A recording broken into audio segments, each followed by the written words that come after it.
okwu ahụ Lolo Nneka kwuru na Nnamdi Kanu tụwara nwa 18 years girl ime. Ndị mmadụ bidoziri na drag Lolo Nneka. Ọ bịago metụ aka n'okwu ahụ o kwuru. Kirie video n'aka gị. News ndị Igbo, a whole Igbo nation na-eke kemgbe 2 days wụ asị na Maazị Nnamdi Kanu tụwara nwa 18 years ime. Then o biri na Kenya for 1 year. Biko ka m jụọ nụ, Maazị Nnamdi Kanu ọwụọla Mohammed ịkpọ ala ya aha ya wụọ blasphemy. Ndị Igbo ọ dịkwa na ka Maazị Nnamdi Kanu ọwụọla ọnụ Chineke na-azọdo n'azọ. Marakwa na amara n'ọka mgbe Maazị Nnamdi Kanu kwalite anyị enwebe peace. And adịm sure na-enwe n'onye litere n'ụjọ sio ihe a Maazị Nnamdi Kanu na-adọtara anyị ọ na-agakwa n'anya. Ọnwa ajụjụ ahụ unu na-ajụghị ka m jụwara ka mgbe Jenụwarị. Nnwere onwe a na-azụrụ anyị ọ dị anyị mma. Anyị hiwego IPOB wite ọbara ụmụ anyị. IPOB ama nwụkwa. Maazị Nnamdi Kanu chọrọ igbu IPOB, ọ ga-egbukwe. Ihe ọ na-ama ha takịrị na a na-enye m nkịta gawara ọnụ kamgbe Jenụwarị m kwapụta sị Maazị Nnamdi Kanu sọ DOS wu leadership ndị IPOB. Kamgbe ahụ ka aka akwara bido. Mana m gwara na m aga ejuju enwere eziokwu Martin Luther King kwụ n'ọgbọda. Kama unu ga-asụchi m ọnụ ikwu eziokwu m kwụ n'ọgbọda. Mana ịgwakwa unu na m dị disappointed na some of you because enwere ndị reach out to me ndị ọnụọgụgụ isi ha zuru oke. Na ka m jụọ n'ụnụ kedu ụdị Biafra ị ga-enweta echi? Biafra ị na-agaghị ajụ your leader ajụjụ. Ya ndị na-eme m attack a na-awụ ndị autopilot because ọ mme kuturu ha. I know. Biko ndị autopilot your prime minister Dr. Ngozi Orabaeze unu ọgwali ya na enwere ebe emere attack na Ezeagu. As the prime minister o kwesịghị ịga na Ezeagu were ndị amị ya ga defend her people.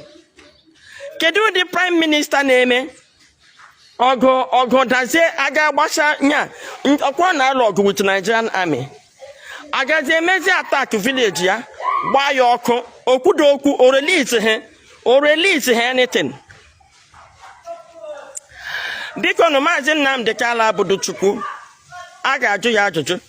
Ọtụtụ n'ime unu nọ nga na-ede nonsense unu na-ede nweta sọsọ ihe unu na-contribute with this nuisance unu na-ekiriet everywhere na social media. Enwebede any of you lite na ga Abuja unu na-emedo half ihe mere. So mụnwa ịbịa sawa unu okwu na ụmụ nwoke Igbo anyị go into gossipers.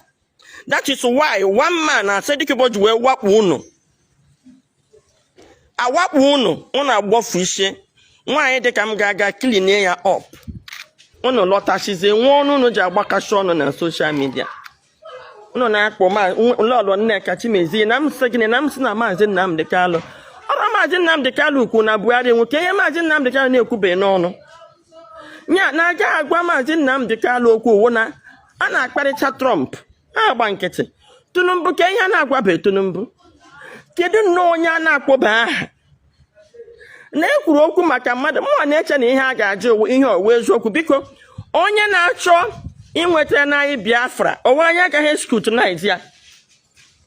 Unu ọma ihe niile a Maazị Nnamdi Kanu ọnọdụ anyị n'ala Igbo ugbu a wụ ndị agwa Maazị Nnamdi Kanu okwu because Maazị Nnamdi Kanu made a lot of mistakes.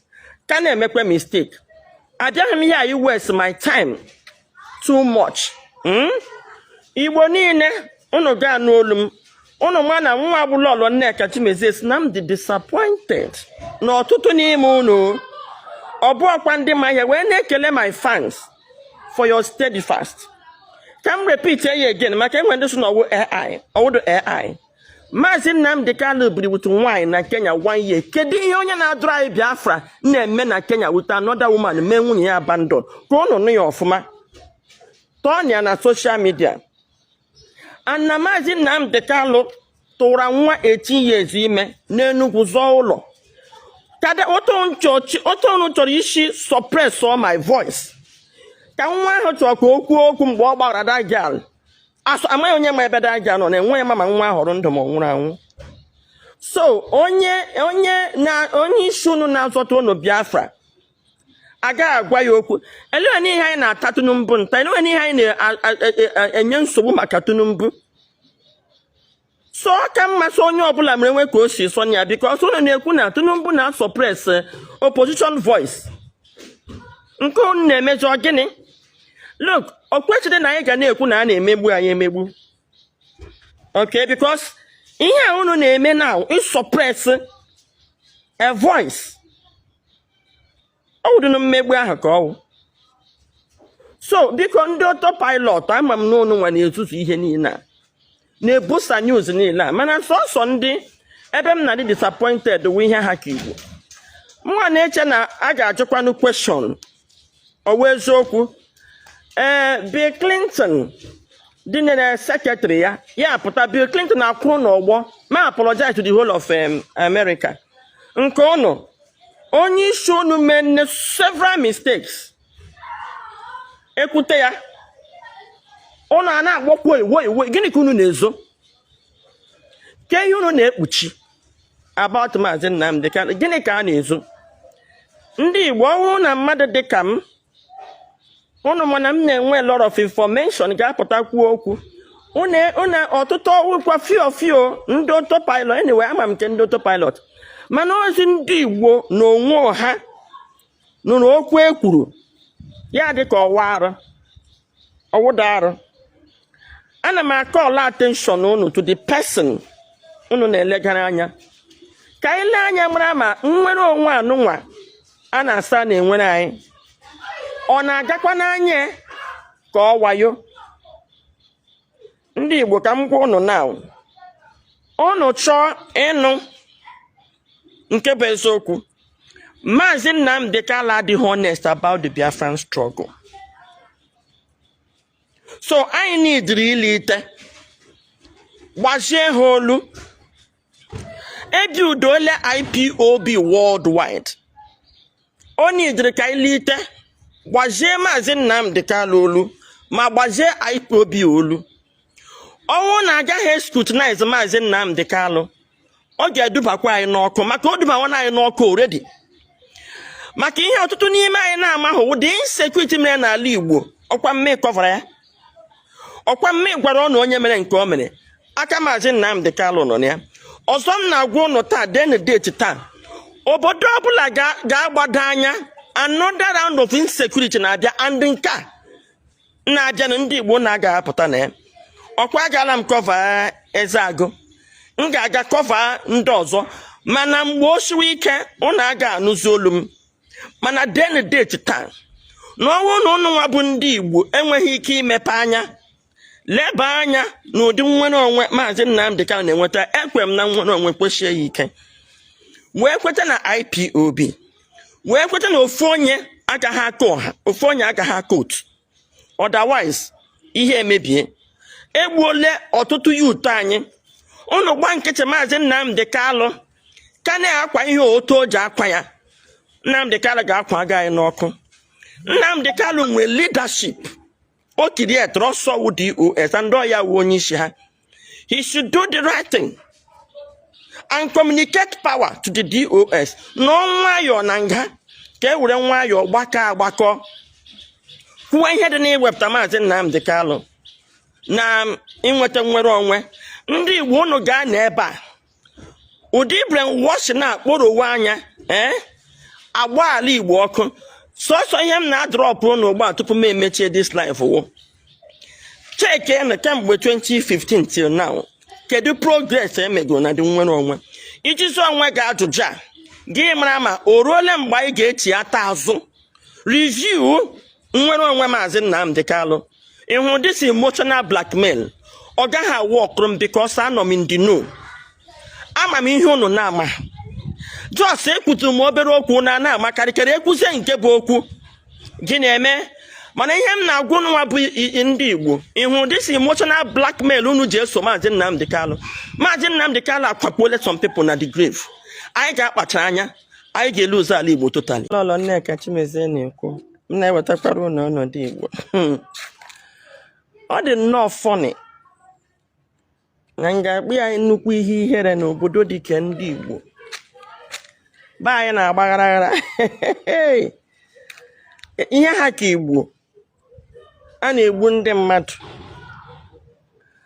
Ajọsụ m shi Enugu Ezeagụ bata ebe m gara cover insecurity nya otu eji egbu ụlọ ndị mmadụ ọkụ ndị amị.